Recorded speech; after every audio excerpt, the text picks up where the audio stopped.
There's an expression I like, which I'd rather have a book recommend a person than a person recommend a book.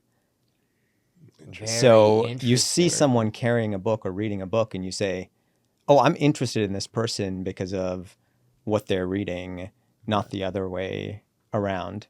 Right. And of course, book recommendations from is a great thing. Yeah. But I also think it's such an interesting way to, you see someone reading a book you've just read and you kind of want to go over and talk to them. So I think there is this trend where unquestionably what we wear signals something about ourselves, what we consume signals something about ourselves.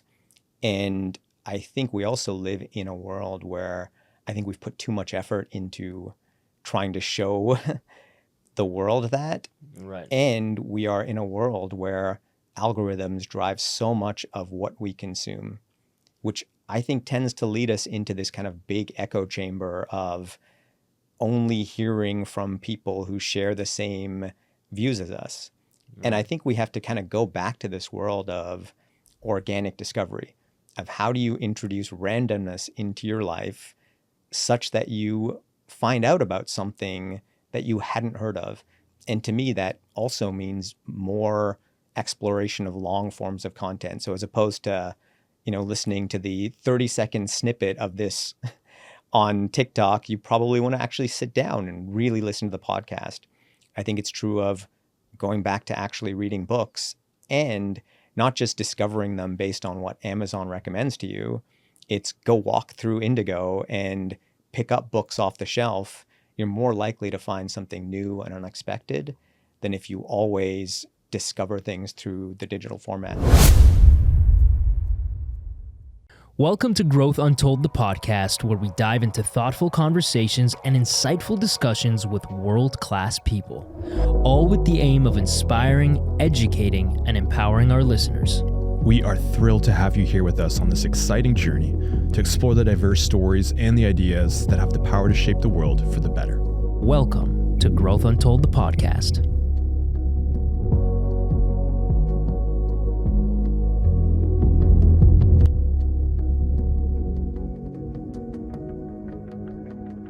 Today on Growth Untold, we're joined by an accomplished CEO who's redefined industries from retail to luxury fashion and sustainability. From driving growth at Indigo to transforming SSENSE into a global fashion powerhouse and leading PANGAIA into a future where sustainability meets style, he is pushing boundaries in every way. We'll explore his journey, insights, and the bold strategies shaping the next wave of retail. Get ready for an inspiring conversation with a true industry trailblazer.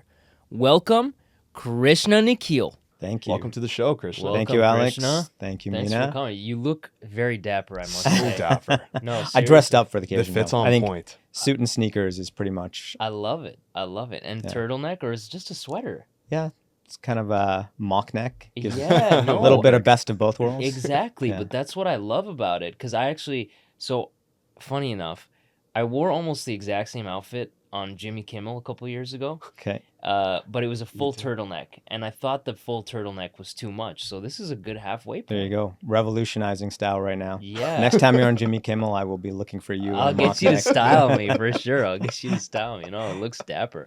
Where's the since we're talking, we're gonna be talking fashion, Yeah, and you come from the fashion world. What are you wearing? Can you tell us what you're wearing? sure. Blazer is from Bottega Veneta from my Essence days. I love Yeah, Bottega. it's great stuff. Damn. Oh my gosh. The sweater is actually from Uniqlo, who make, to me, the best functional everyday pieces. Frankly, it's my favorite brand of the moment. I think both style and quality is top notch. Okay, noted. Because I'm going to Japan, and they're all over Japan, Well, so I'm definitely gonna get some. You can also buy it in in Yeah, Toronto. no, There's you can stores buy it everywhere. anywhere, but I'm gonna save it for Japan. Don't ruin my moment. And then shoes are Solomon's, which you'll see sort of everywhere. It's a Can you tell ubiquitous me- sneaker right Can now. you tell me about Solomon? Because I haven't heard of them, and I know On right now is having a moment. Yeah. Everybody's getting into Ons. That's interesting. On Solomon's, I heard they were really big into the running community. Like every time I hear Yeah. about Solomon, I hear it's being referenced. I've to, never heard of them. Aha. Yeah. So Solomon is more outdoor trail sneaker. This particular model has also been picked up by kind of fashion community. So Kith did a collaboration with them at some point. So I think you're seeing brands like Solomon, Hoka, all those kind of outdoor brands.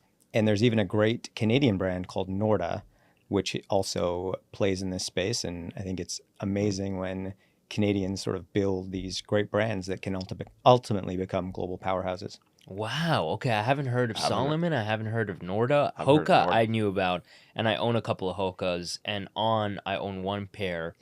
Also bought it in Japan. As you can tell, I only do my shopping in Yeah. Japan. I save all my shopping until I go to Japan has such a special place in Mina's heart. Yeah. That's where he proposed as Yeah, well. that's Oh, where amazing. I proposed to my fiance last year as we were wrapping up Evolving Vegan, my food TV travel show. So I love Japan. I'm going back again. Japan's amazing. But I want to talk about Bottega for a second because so I'm kind of I'm a watch nerd. I'm a little bit of a purse nerd now too because of Emily, and she, Chanel and Prada, and you've got all your kind of purse OGs, but she recently discovered Bottega, and they're one of the few purse brands that are still made by hand, right? Because a lot of these brands don't make their stuff by hand anymore. Like didn't know that. Chanel, which is, creme de la creme and Yeah. very high up there. A lot of their purses aren't made by hand anymore. Bottega's still made by hand, and Bottega, a couple of their bags, I can't remember which ones, but they've got lifetime warranties on them, which I'm brown, and so I'm like, lifetime warranty, that's what I'm looking for.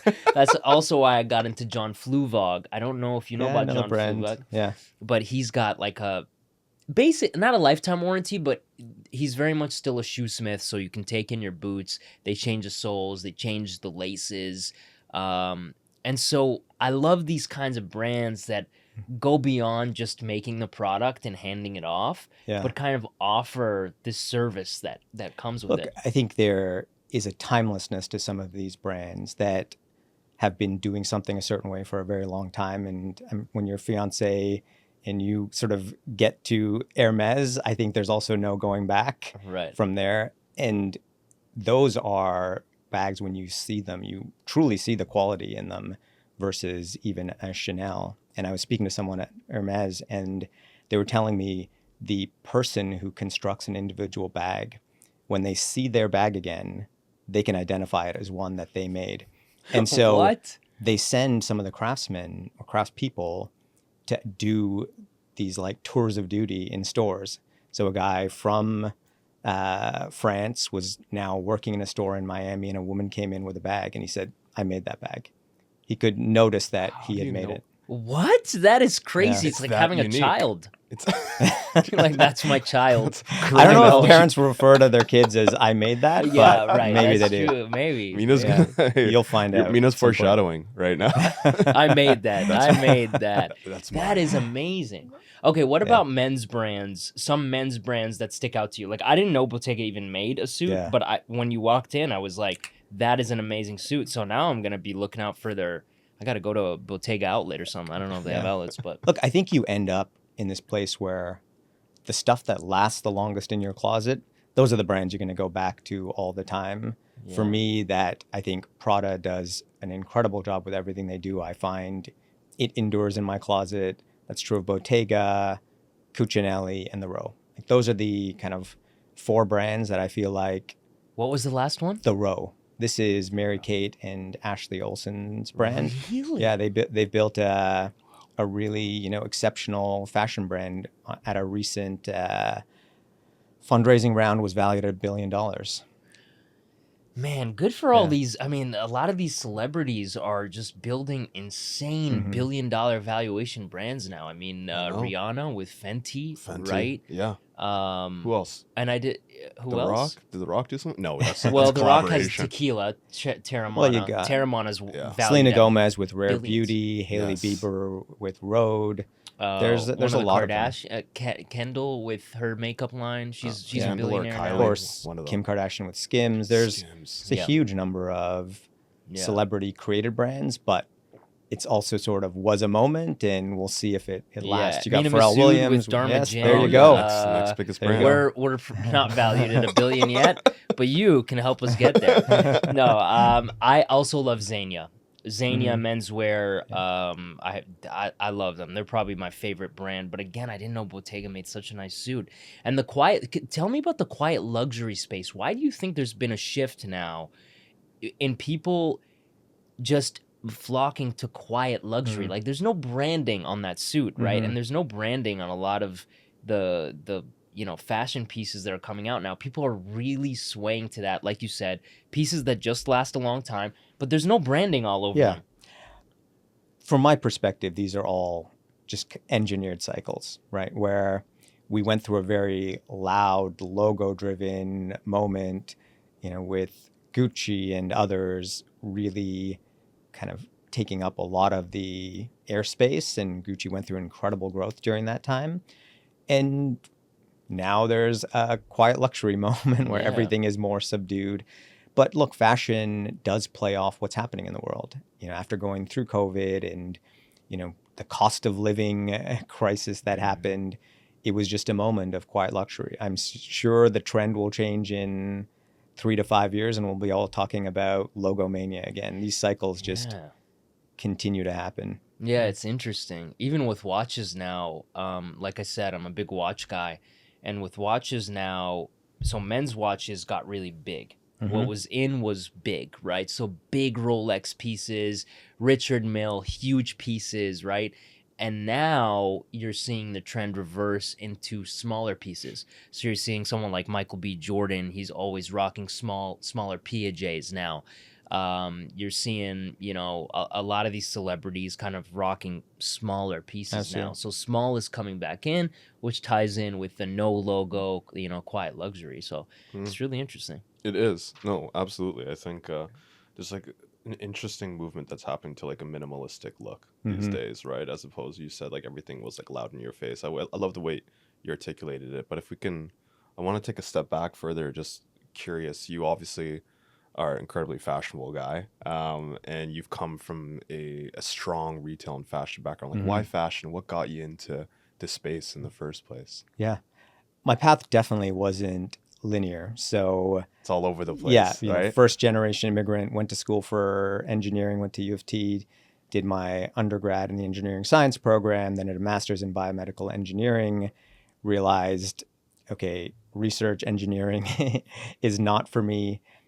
And then started my career at the beginning of the first e-commerce bubble in '99. So right before the 2000 bubble. Correct. Before the crash. So worked in e-commerce business development at a financial services company, then went to a startup called SKULogics, was one of the highest funded Canadian startups in history at that time, really focused on helping fashion brands go online.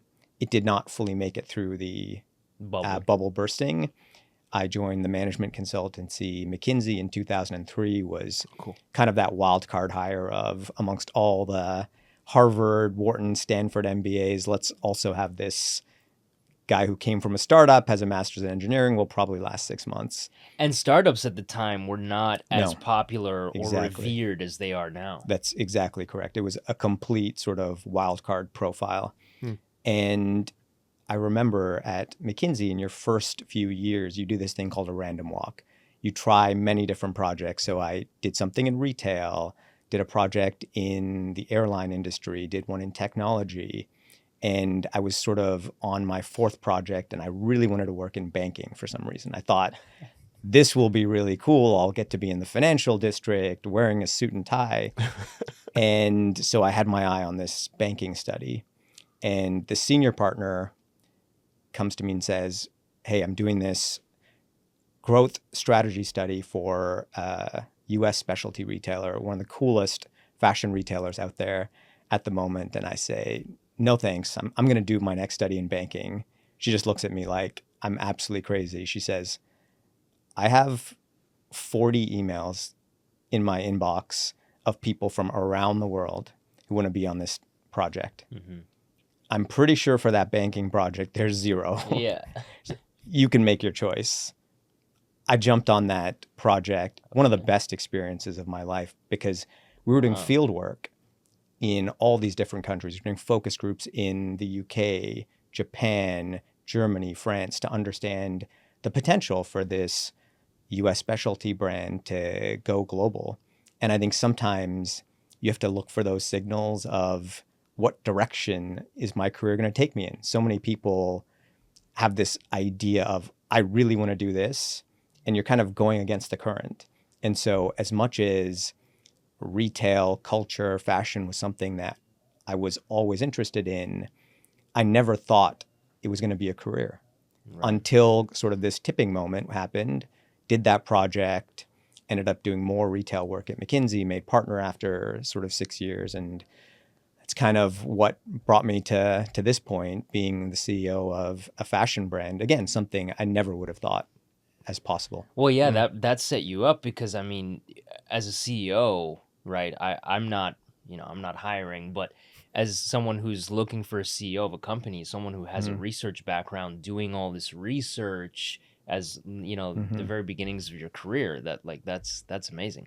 And tell me about you said you were an immigrant. So where did you immigrate from, and where did you immigrate to, and who were your parents? What were they like? Yeah, I was born in Sri Lanka.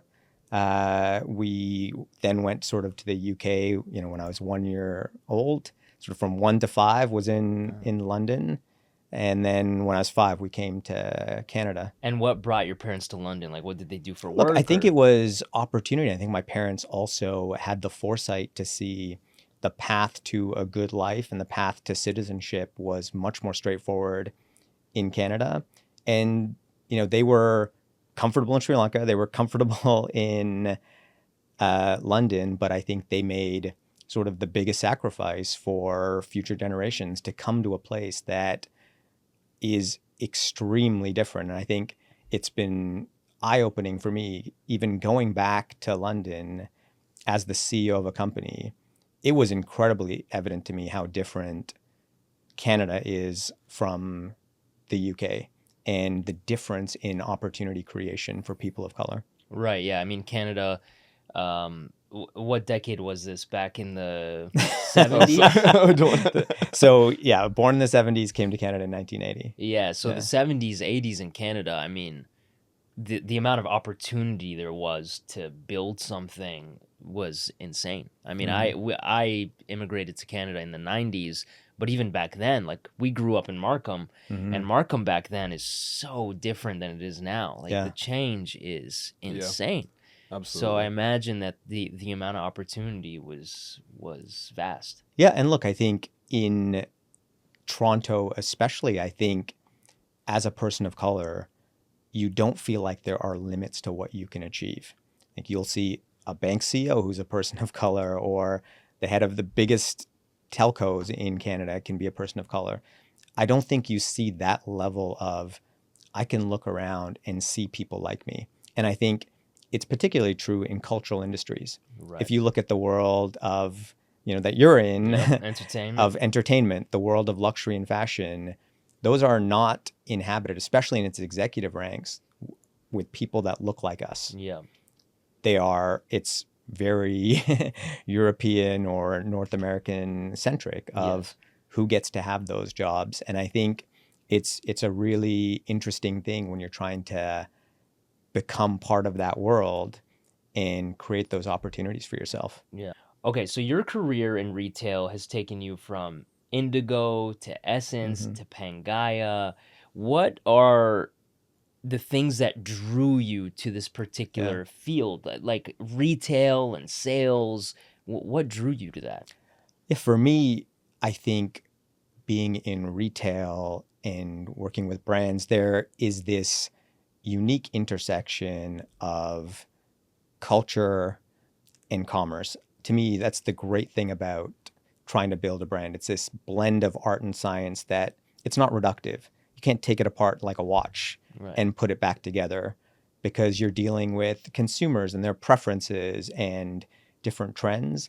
And I think that's what makes consumer so interesting. It's unpredictable, and there is this blend in art and science, and you can, You have to be incredibly data driven and operationally oriented at times.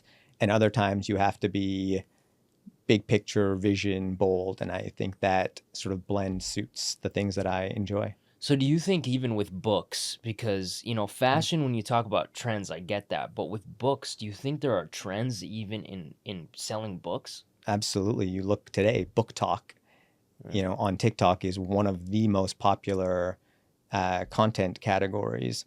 When I was at Indigo, that sort of Instagram poetry, people like Rupi Kaur were taking off. Right. There's genres of fiction that have moments, different types of nonfiction. So I think we're just, as humans and consumers, we're always driven by different types of trends. And whether you're in book retailing or fashion, sure, I think it's most commonly applied to fashion, but that's true in any type of retail. Right, because fashion is like you wear it, people see it. It's a reflection of who you are. People want to make a statement. They want to say something about themselves. So that's what they wear. And I guess you're right. It's the same with books, but you can't, you're not going to carry around the book that you're reading. Some people do on the I think subway. it's literally a recent trend from either it was New York or Paris Fashion Week, a large number of people carrying books that they're reading, which signals something about you. Yeah. Interesting. And That's so do interesting. you think there's some commonalities and some areas of obviously we're talking about the areas that are dissimilar in terms of consumer trends, but are you noticing some patterns in the signaling people are doing with the clothes they wear, the books they read, and what are maybe the different consumer trends you're noticing in those sectors? There's an expression I like, which I'd rather have a book recommend a person than a person recommend a book. So you see interesting. someone carrying a book or reading a book and you say, oh, I'm interested in this person because of what they're reading, not the other way around. Right. And of course, book recommendations from is a great thing. Yeah. But I also think it's such an interesting way to, you see someone reading a book you've just read and you kind of want to go over and talk to them. So I think there is this trend where unquestionably what we wear signals something about ourselves. What we consume signals something about ourselves. And I think we also live in a world where I think we've put too much effort into trying to show the world that. Right. And we are in a world where algorithms drive so much of what we consume, which I think tends to lead us into this kind of big echo chamber of only hearing from people who share the same views as us. And I think we have to kind of go back to this world of organic discovery, of how do you introduce randomness into your life such that you find out about something that you hadn't heard of. And to me, that also means more exploration of long forms of content. So as opposed to, listening to the 30-second snippet of this on TikTok, you probably want to actually sit down and really listen to the podcast. I think it's true of going back to actually reading books and not just discovering them based on what Amazon recommends to you. It's go walk through Indigo and pick up books off the shelf. You're more likely to find something new and unexpected than if you always discover things through the digital format. Man, I love that. I've never thought about that before, but it's so true. It's like even when people used to pick up the newspaper, right? Used to pick up the newspaper so they would see everything that was in the newspaper. Now you're just like, it's clickbait. So you're just seeing things that speak to you. You're reading one article, Exactly. one column, one opinion. You're not exploring all the different things out there. It's so true. It's the same with clothes too. It's true with, right? Yeah. If you walk around in a mall or a shopping area and you're going from shop to shop, you might see something that really speaks to you, something that you're like, wow, this is me. But now people do all their shopping online. It's honestly, I get stuck in that too. So Emily the other day was like, we have to throw out all your trousers because they're skinny and slim. And she said, wide is coming back in trend now. The wide. And I was like, yeah, I wouldn't know that because I don't really go like shopping, I think it's literally been every single thing we do. You think about travel, where before you would go to a place and, have a sense of you're going to discover some things. And now people go to a place and they have 10 photos they need to take because they saw them on Instagram. And all those exact same places get overrun with people. Yeah. And now what have you done? You've sort of gone and traveled to a place just to be all around a group of tourists. You haven't learned anything about that place. I actually find traveling for work is frankly more authentic now than leisure travel because you actually get to interact with real people from that country. Yeah. Interesting. That's so true. So at Essence, Essence is basically a luxury retailer. You carry over 500 luxury brands. So you had your pulse on what was in, what wasn't in. How does a company like that curate what to sell and what not to sell on your site? Because ultimately it's about moving product, and the more product you move, the better for the company. Yeah. So you've really got to, be in tune with what's in and what's not. Are there thousands of algorithms, doing the work, or do you have people that are luxury, fashion gurus really back there predicting trends and getting ahead of it? How does Yeah. that work? Look, the answer is it's both. And it truly comes back to that idea of art and science. And so for us at Essence, the science part was the guardrails and boundaries that we put into place of, well, if we want to grow by X amount, we need to buy this much volume and this many different styles, and the average depth per style, meaning the number of units of each item we buy, is this.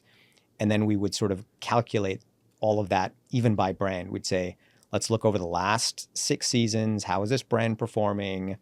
Is it ready to grow? Should we hold it flat? So we would sort of go into a season with a very analytically driven plan. Right. But now it's turned over to the buyers who have to inject the taste level into it, where they have to say, okay, I know we went in with this plan, but I really believe in this collection, so we're going to buy bigger into it. Or we'll say, listen, we're going to be onboarding 100 new brands. Now it's up to them to say, is this an authentic designer-driven brand that we can really invest behind for a minimum of 3 seasons? Or is this just a flash in the pan trend of someone putting graphics on a hoodie? Right. And so it is that balance of art and science. We always had this expression at Essence of you don't blend art and science because then you get mush. You have to toggle between those two views. So you go in with a very data-informed plan, but then when it's time to really kind of look at the collection and figure out what you want to buy, that's where the art of it takes over. Do you find that Essence it did so well because it was in Canada? And here's what I mean. So living in the States now, having lived in the States for 7 years, I'll give you a great example. Like there's in the States, or let's say in California, there's tons of Rolex authorized dealers. In Canada or in Toronto, there's like 2.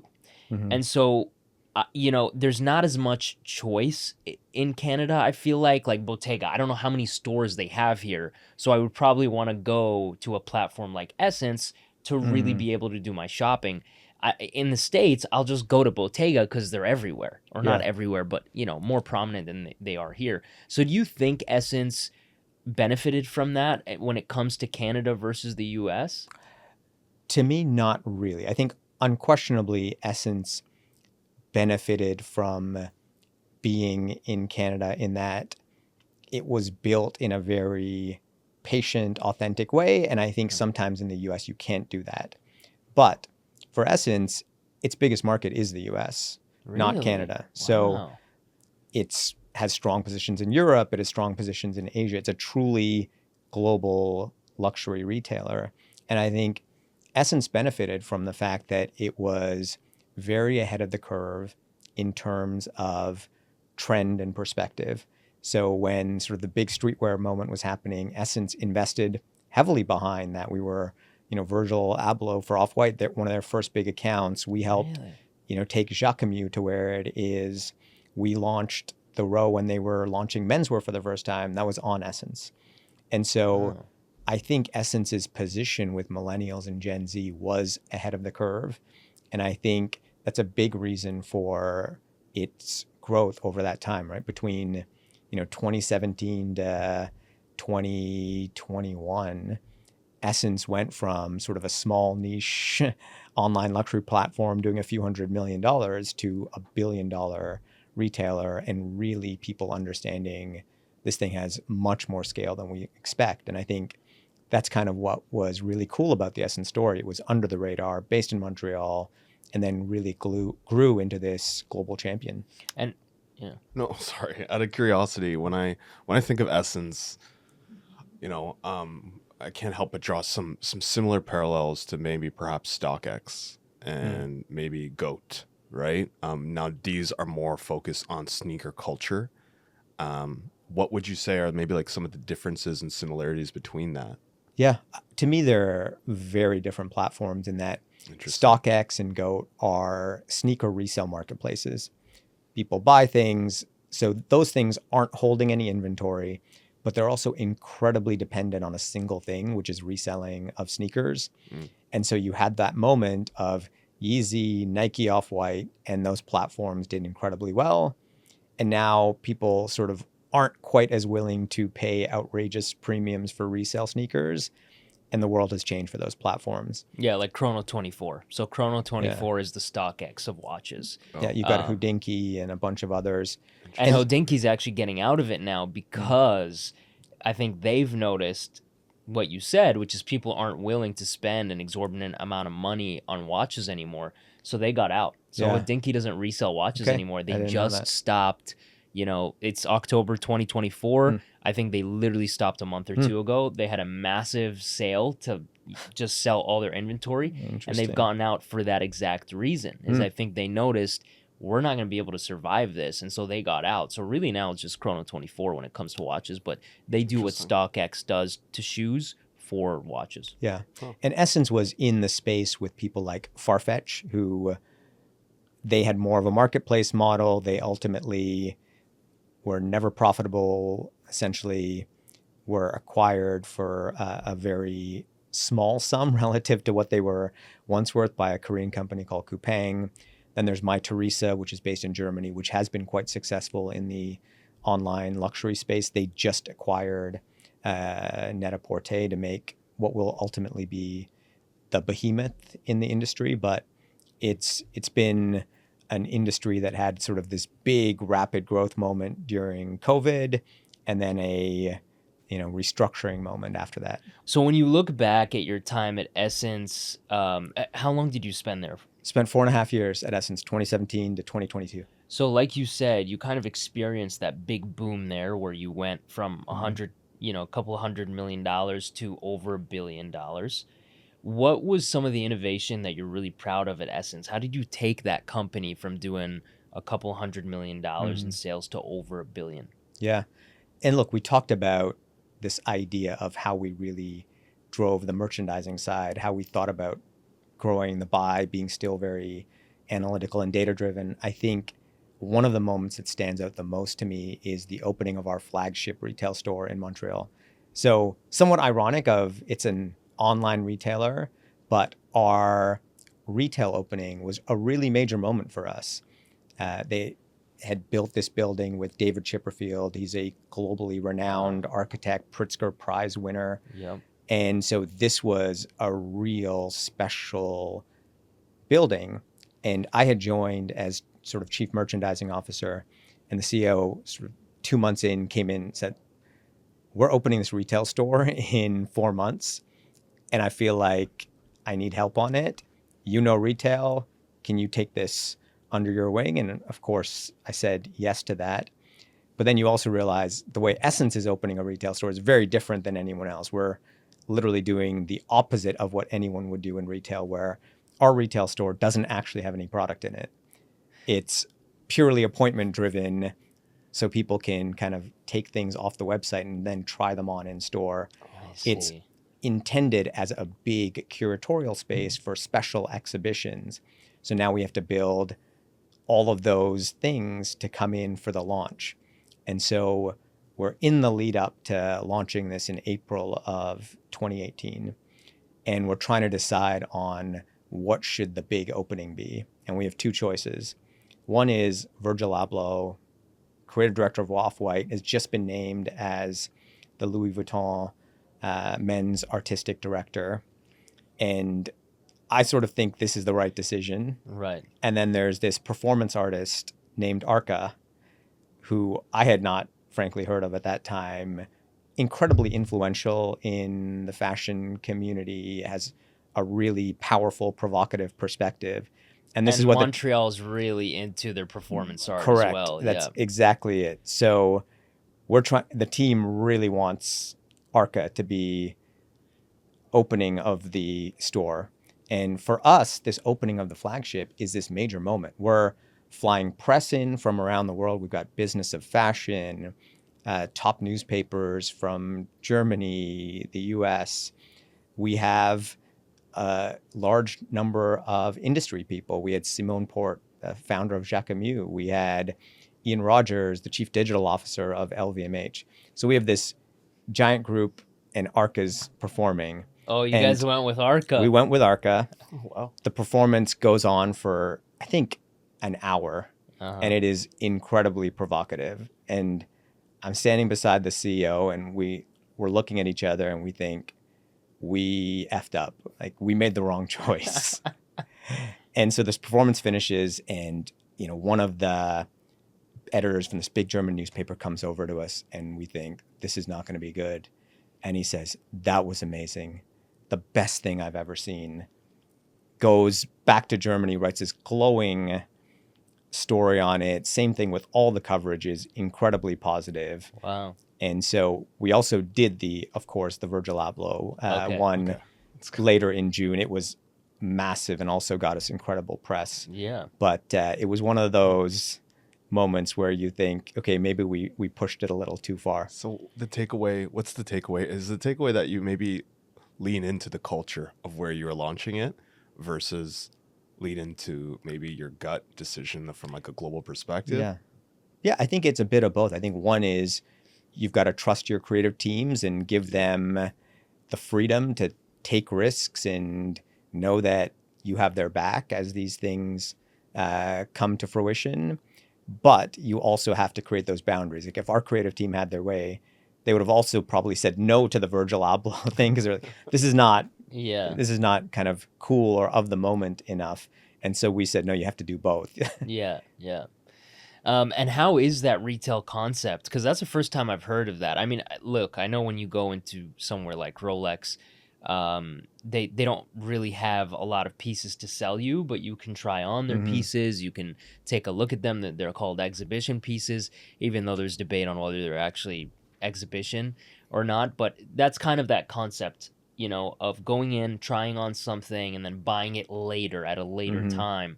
Do you feel like that's where retail is headed, or is it just for luxury goods where that concept can work? Yeah, I think it disproportionately works well in luxury, the kind of appointment-driven model. For multi-brand luxury, that model did not exist. Essence really did create it in a very unique way where a lot of these luxury stores who have an appointment model, at least in multi-brand, would do sort of 5-10 appointments a day. There was a moment in time at Essence where we were doing 100+ appointments a day. Wow. Where it was, again, a technology-powered backbone that allowed that to happen, where you could just seamlessly go onto Essence, add things to your wish list, and then create an appointment. You show up, the stuff's waiting for you. And so as much as it worked, it took time to figure out that model. And I think that is also kind of the power of having a vision for what you believe in and saying, if it didn't work, but you think there's a opportunity for it, then go fix it, make it better. What are the things that you can do to remove the friction from the experience? And I think having this long-term view of when something doesn't work, you don't just abandon it and try something else. You just work at it harder. I think it's a very founder-driven thing. I think this was very true of Heather Reisman at Indigo. She founded the company and had this incredibly long-term vision, not just of a bookstore, but a cultural department store. And she really stuck through, many doubters in bringing that vision to life. And Canadians are the ones who get to benefit. We have this incredible concept called Indigo that doesn't exist in any other country. Yeah. I think Indigo is really interesting, and just in terms of if you ever walk in through a store, it's beyond an experience of books. It has mugs, it has like recipe books, it has like candles. It feels like a space where, I don't know, your dwell time there is like actually longer than you always anticipate. Like I'm there and my girlfriend's like a big reader. Yeah. Like I think she's one of the few that I know that actually she has like a goal of reading like around like 100 to 200 books a year, and she crushes them. Like, yeah, Denny That's a book every 3 days. she crushes books. Like, Wow. I think it's around that much, but she just crushes them. And they're big books, by the way. I'm the opposite. Like, I can't even read like a paragraph without like thinking of what I'm eating tomorrow. Yeah. I'm But- the same. I need to get better at reading for sure. But anyways, when you go to an Indigo, it's just very interesting. It's like you get more than what you bargained for. Would you agree with that? Like, tell us about the purpose that went into designing the space and the retail space. I think it's unquestionably the intent. I think internally, I think when I was at Indigo, we often talked about it as a happy place for customers, for people who visit. And frankly, it wasn't language that we used. It was almost, we saw customers referring to it that way. And I think that idea of kind of discovery, a special place where you just feel comfortable spending time. It's funny, in the US, that used to be Starbucks, but that's just kind of having a coffee and sitting there. Right. I think what's special about Indigo is whether you'll see people sitting at tables with books out or people having conversations. I think it's a powerful place for discovery, and ultimately, you'd hope also a powerful place for human connection, because I think it's something that is missing from our everyday lives. COVID kind of really changed that, I think, in Canada. And I think we need more places where people just have not only spontaneous discovery, but the serendipity of perhaps talking to a stranger. Yeah, spontaneous discovery is something that I don't know if it'll ever come back.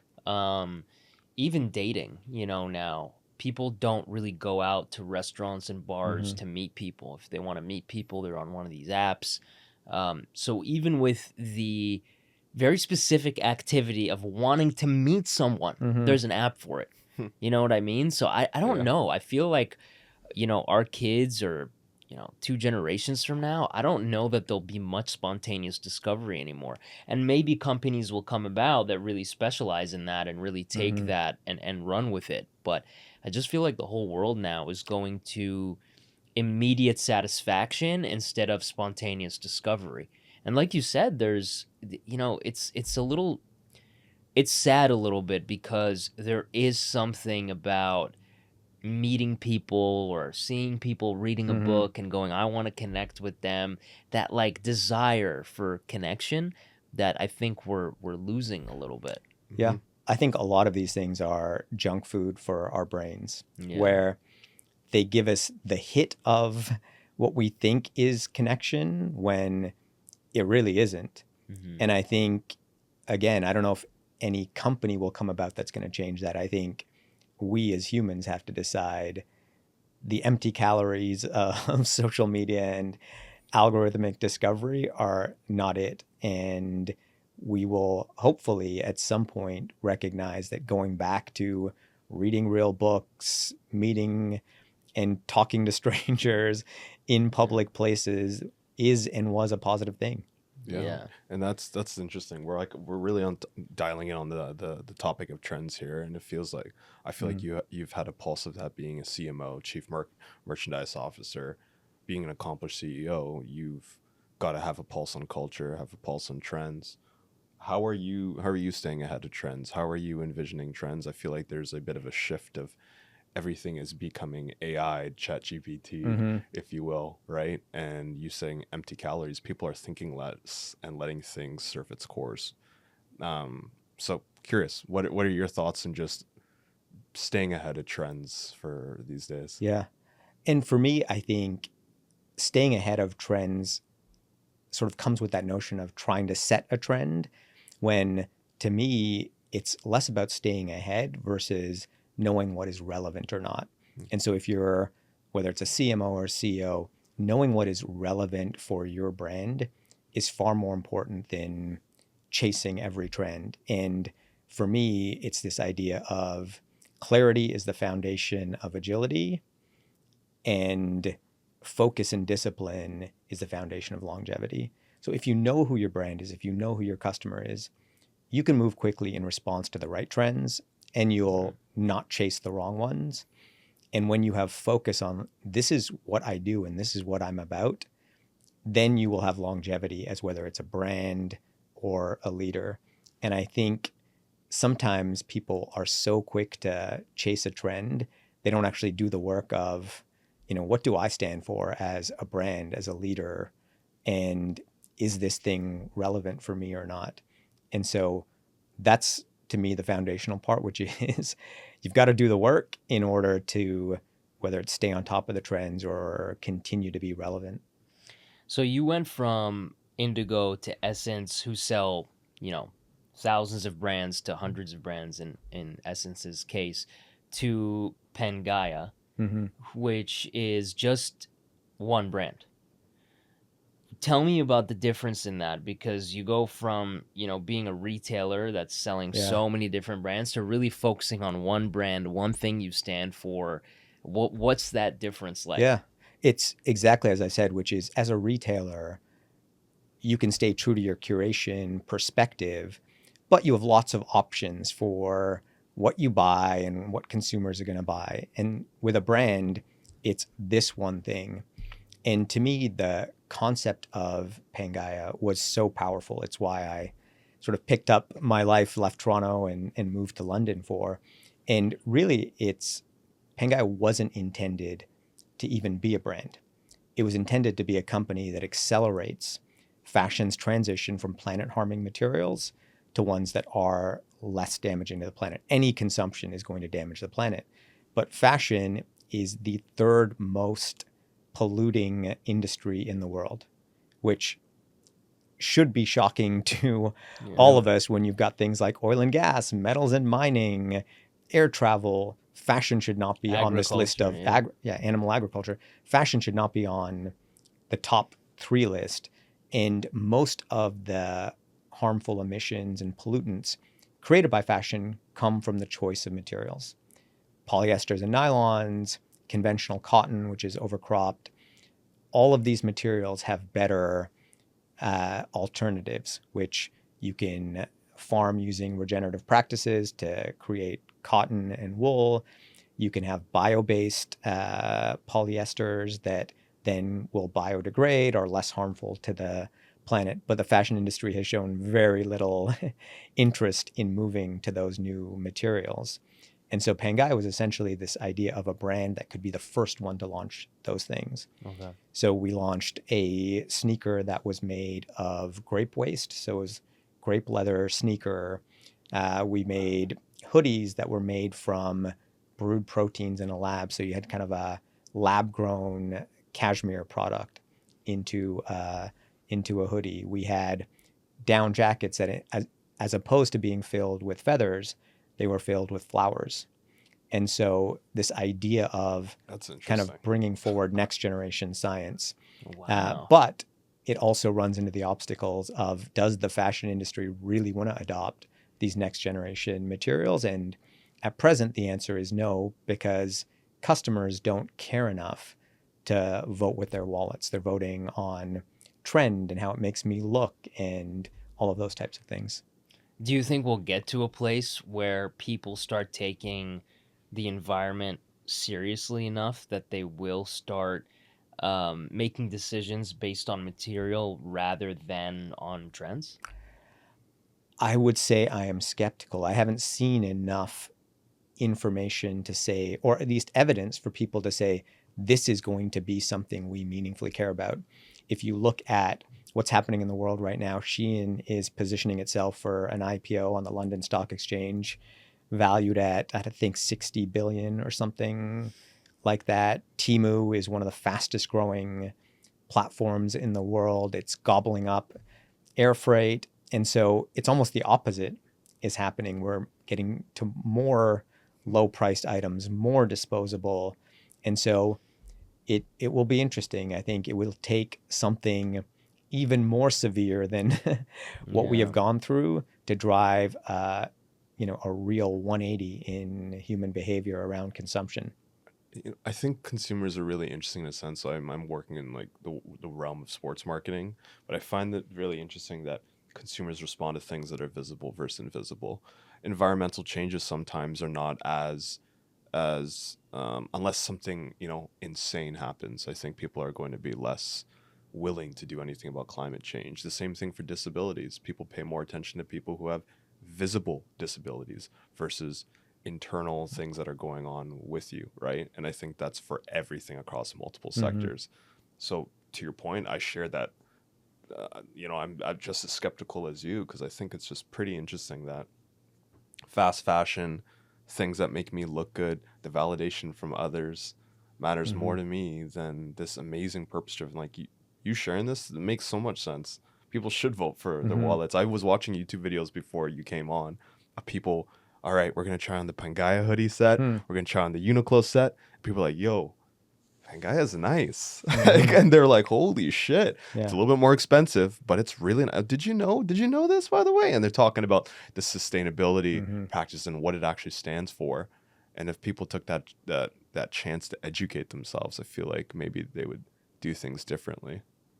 Yeah. And look, I think most consumer purchases are not driven by deep education. They're driven by a desire and a want. And I think it is something that companies that are driven by sustainability and a different kind of ethics have not been able to do, right? They haven't been able to create that desire to change, but there are always populations that are willing to do that. People who become vegan or vegetarian and change their eating habits because of a belief in something. Yeah.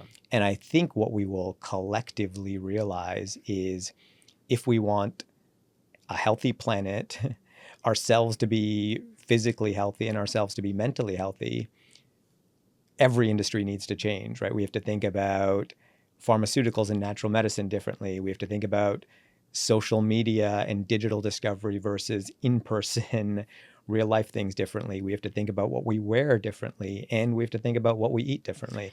I think we're also in a moment in time where we have to care about future generations too. If you don't care about future generations, it's like, why change any of that? Because we'll get away with not changing any of that. The world's not going to change that rapidly. I think as our generation and the younger generations become like the baby boomers, where they're having kids and seeing their grandkids, maybe they'll start to wake up and go, listen, all these, all this climate change that's happening, all these floods that are happening everywhere, we've got to change things. But as long as we don't really care about future generations, I don't think it'll change. That's a good point. I want to talk about Krishna, the man. Your upbringing, being a visibly ethnic man in the C-suite world. What was that like? Because like you said, you growing up, and even me and Alex growing up, we didn't see a lot of people that look like us in our industries. I can argue that I still don't. You turn on your TV and, there's not a lot of people that look like me specifically. So how do you go about that? How do you stay motivated? How do you stay inspired? How do you stay driven? Yeah, I think it's such a great question. And I think there's been progress made, but I think it still happens much too slowly. And I think the other piece of there's a lot of nuance by industry. So if I'm a person of Indian origin and I'm in the tech industry, I don't think I'm a visible minority, so to speak. I think you have many examples of CEOs from Sundar Pichai to Satya Nadella and the workforce is also made up of a wide range of people of color. I think if you're a woman in the tech industry, and even more so if you're a woman of color, then you truly are sort of a minority outlier, and people have to go out of their way to help create opportunities in order to rebalance the system.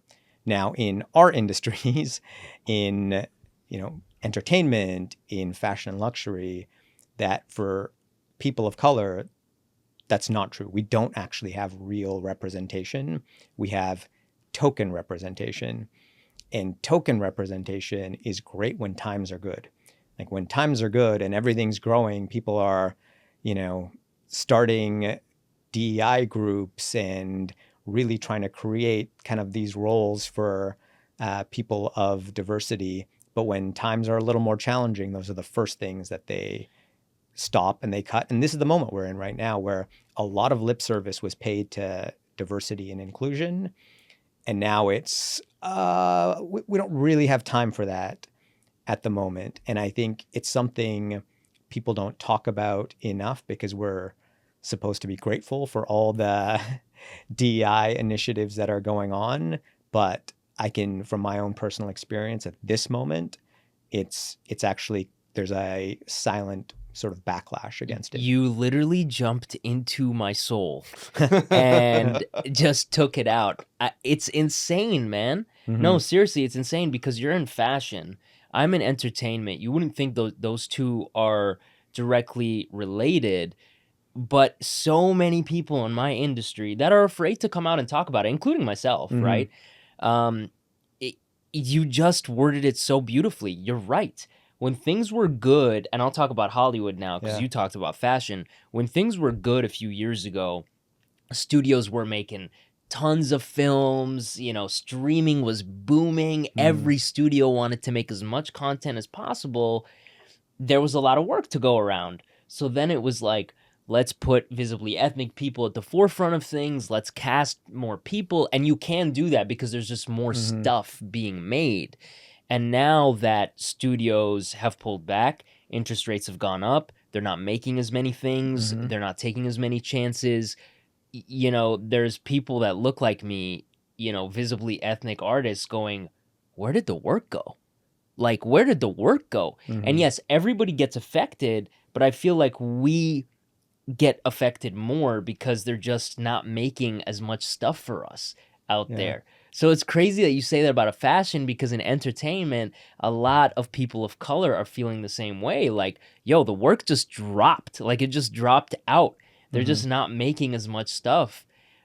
So it's really interesting that you say that and talk about token diversity, because a lot of us in the industry feel that way too, that it is token to a certain extent. And sure, there are shows that come out that really, make a big bang. Shows like Rami, shows like, or movies, like Crazy Rich Asians, Beef, Squid Game. Those are things that really make an impact. But when you look deeper, you're kind of like, where's the other stuff? Like, it's, you're kind of taking these things that are doing really well, but where's all the other work? So it's really interesting that you say that. Yeah, and I think you also can see that very clearly at the highest levels. So when the way people are talking about diversity, and do they really understand why it's important, I think is not necessarily true. I think they view it as, we are doing some group of people a favor, and it becomes sort of like a charitable endeavor versus, this is a key to keeping our company, our brand relevant over time, and that there is going to be a major shift in the world. I do think people have to start thinking about, how do you build your own things? Because the institutions that exist are not always going to create the opportunities you want. And therefore, it's how do you create and build your own, I think, is something that I think younger generations are starting to learn. I do think that's the key, because we touched on something too, which is, and I'll speak from my personal experience, I am, a lot of times I am afraid to come out and talk about things that I'm feeling deeply, because, as an actor specifically, you're a hired hand, right? There's a big machine that's involved with making a movie, and I'm a tiny, tiny part of it that usually gets put in at the very end once the whole machine is going, right? We've got to get the financing, we've got to get the set design, we've got to get the director in place, we've got to get all these people to make the machine start going, and then we put in the actors. And when that's the case, you're like, well, if I say something, they're just going to hire somebody else. Like, I should just keep my mouth shut. And I truly do feel that way a lot of the time. And I'm going to be honest, it is because I want to work in the studio system. I want to work in the studio system. If if I was an artist that was like, I'm just going to be a content creator, I'm going to create my own stuff on my social media platforms, I'm going to create my own stuff on YouTube, and I'm just going to get out there and do my own stuff, I probably wouldn't care as much, right? Because it's like, I don't need you guys. But when you're an actor that's like, I want to work in the studio behemoth, right? You're kind of like, well, I kind of just got to go with the flow, because I'm not going to change the studios. Like, I'm not going to change what these guys are saying and who they're hiring. I've just got to go with the flow. And that's how I do feel a lot of the time. You have to, you have to get along, or you have to get along to go along, right? And that's part of working in, I come from the sports industry, and the bigger the sports industry you work in, the bigger the machine is. There are certain unwritten rules in place or politics in place. And I feel like culturally you have to be a chameleon. I feel like sometimes I've related a lot to that, of knowing when to speak up, knowing when to show up as your authentic self, knowing when to share what's deeply on your mind. I feel like perhaps, Krishna, you've been somebody who's probably been at the bottom level to now made your way up to the ladder at the height, right? How have you navigated through those unwritten rules, the politics of being somebody who is a visible ethnic minority? There's so few of you. What have you done to pave that path, but also staying true to yourself? Yeah, I would say the way you behave as a kind of junior entry-level person is going to be the same as you behave as a CEO, right? Like, those behaviors become learned and reinforced. And frankly, you sort of talked about your unwillingness to speak up. The same was true for me throughout my career, and frankly, even to this day, where you feel like there is a version of yourself that people are expecting. Topics of diversity inclusion are considered difficult or challenging when really they shouldn't be. Right. Yeah, it's so interesting. I struggle with it every day. And I mean, it's the whole point of the podcast, really, is to give a voice to the unheard. Same with my production company. That's what our focus is. But it is very difficult, because when you're climbing the ranks, like you said, you feel like you just can't say certain things. You can't talk about certain things. And then you hear things in the media where I really struggle with it. Like, I'm a big Elon Musk fan, but then I hear him say that, basically this problem doesn't exist, and you just hire the best person for the job, and that's how you move the world forward. And so I listen to that, and I'm like, yeah, maybe I agree. Like, yes, maybe I agree that in movies, if they just hired the best person for the job, there'd be more people of color in leading roles. Like, maybe I agree with that. But then I think to myself, I'm like, but that's not human nature, because human nature is you tend to gravitate towards and want to push people forward that look like you. It's just how we're wired. And so if the people at the top look a certain way, they're going to naturally push people that are like them forward. So it's such a complicated thing. I struggle with it all the time, And I don't know, maybe, I'll push this question to you, Alex, and you, Krishna. Is the best way to really push the envelope forward to start your own thing? Like, for you, Alex, I would just say, well, you'd want to start your own brand or marketing agency, and you'd really be able to make a difference, because then you'd really be able to do whatever the heck you wanted. As long as you work in a corporate structure, you're not going to really be able to do what you want. So is that the secret? Like, how do we, or is it that we just keep doing things like this, where we really talk about it and get the word out there, and eventually we'll slowly change things? What do you think is the secret? Damn, what a question to answer, eh? I don't even know if I asked a straightforward question. Know. We need to get Krishna's POV on this, but I'll take. Don't put the question in. Answer the damn question, Alex. I asked you. He's got like a hypothetical gun. That's a tough one, man. Yeah. Got me stumped. My view is we don't need to be patient, but one person can't play all the roles. Where for me, I essentially chose my path, which is, go into top management consultancy, McKinsey and Company, go into, a large publicly traded company.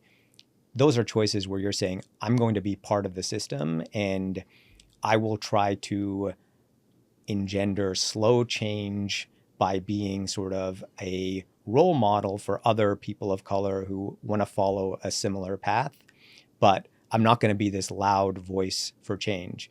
I've also been incredibly fortunate. Someone like, Heather Reisman looked at me and created an opportunity for me. Like, there are people out there who will do that for you along that journey. That said, there's other people who say, forget that slow path. I can't do that. I'm going to be the person who builds something new and really highlights and talks about the lack of fairness in so many ways, whether it can be how much of venture capital goes to people in color. I think it's disproportionately goes to white male founders. There are things that we have to be able to talk about as fact-driven and call out in order to drive a course correction. But any single individual can't be all of those things. And I think there's also this part where people of color have to sort of look at it as we're all in this together. There's not a battle to see who is the, most preferred model minority. And I think that's historically something that has been done, has been true. And I think that's sort of the way we have to look at things, come at these discussions with a real fact base and be prepared to engage on that discussion of, yes, of course we agree, you should hire the best person. That hasn't been happening for the last 100 years. So now let's actually do that. Yeah, that's a really good way to put it. I think, you definitely did put me at ease there. Because I think of people like, someone I admire and a good friend of mine, Lily Singh. Lily's very outspoken about this. She talks about it all the time.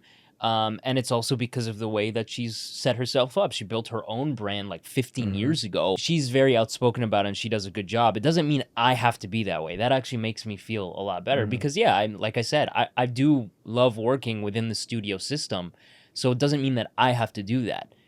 She can drive home, the message forward in her own way because that's the way she does it. Maybe I can be a role model to a few people that then, push forward in the next generation. So exactly. I think that was a really good way to put it. You're right. We don't all have to do it the same way. Krishna, thank you for helping put Mina's mind at ease. I appreciate you. He's been an excellent guest, but also a therapist to Mina today. Yeah. And so speaking of therapists, the one thing I want to end on is you look fantastic. Okay, I appreciate you that. really do. And it's not just the fashion, your skin, your hair. What are you doing, man? Give us some secrets here. What do you do to maintain? You said you're turning 50 next year. Next year, yeah. You look fantastic. So, look, I think almost everything we have been told about health and, to me, happiness is wrong. And so I have personally always been a contrarian. So never drank. I've been a vegetarian or pescatarian for the vast majority of my life. I work at a standing desk, so I don't sit in one place. Definitely work out very regularly. And I think there are these set of choices that you can make. Sleep, I think, is obviously the other one that is incredibly important. I think if you're willing to make a set of choices that are against the norm, and look, those choices are also quite isolating. And difficult. Like, people bond over drinking, people bond over eating, as being at sort of McKinsey and being in, there's client entertaining that comes with it, and working for a client in Dallas, and we all collectively go to a steakhouse and they're like, you can have a baked potato with butter. Yeah. Like, you just have to be willing to be the weird one in the group. It shouldn't feel like that when you're making choices that I think are positive and pay off in the long term. But I think if you want that, you have to be willing to be different. Yeah. I know how difficult it is too. I'm plant-based and it's difficult. Or there are some weeks where I'm like, I don't want to drink, and it's difficult to go out and be like, I'll just have a water or sparkling water or whatever it is. The world is made to make you feel awkward and strange for making different choices. Like, if you go to a social event and ask for a sparkling water, they'll hand it to you in the biggest, most awkward glass possible. Yeah. Just stick out like a sore thumb. And what about skincare routine? Any of that, or is it really just the big choices like you talked about? I think all of that comes after. Like, and my wife is far more advanced on the skincare path than I am, so she But would you be specifically, mortified. You don't do anything like out of the norm. Nothing out of the norm. Yeah, no. No, Well. cleanser, moisturizer, very straightforward skincare. Because frankly, all the other stuff has way more benefit. Not drinking, eating healthy, working out, sleeping, I think all has more benefit to your skin than any other product will. Than putting on a serum. Yeah. Well, Yeah, you look fantastic. I gotta say. Okay. Me and Alex were saying his skin looks better than us, and I we're know. Honestly, it looks like it's like best to It's worst. the studio. Over here. No, it's a studio lighting. No, you look Oh, fantastic. You do. I want to leave on this last note and piece of advice. Something we like to end off in the podcast is for the next diverse entrepreneur. Any advice for somebody who is ethnically diverse that's trying to make a splash as an entrepreneur? Yeah, I think it is really about this resolute focus and belief in what you're building. You will be told over and over again that you should change something or do it differently.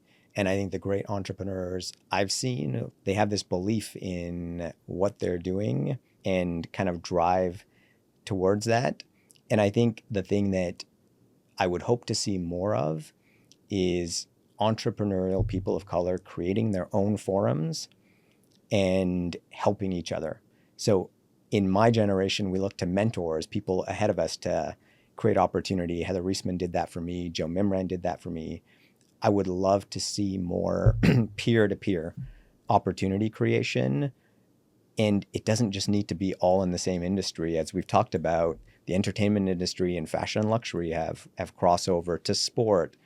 It's how do you create new communities, new networks that can help each other?